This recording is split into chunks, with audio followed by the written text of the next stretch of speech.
It's his 22nd start of the year. He's 9-10, a 4.51 ERA.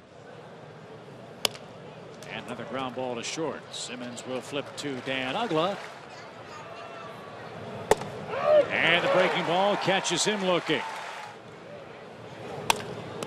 Back to Maholm. A chance for one and a chance for two. Did Freeman hold it? Yes. Released by Andrelton and great play by Freddie. Slow roller to second. Kipnis and the Indians continue to be frustrated. Line drive into right. Schaefer, good speed, made a basket catch. Slow roller out to short. Andrelton's got it. And another low throw and another great scoop by Freddie Freeman. He has been great defensively in this series. And he golfs one toward left. Long run.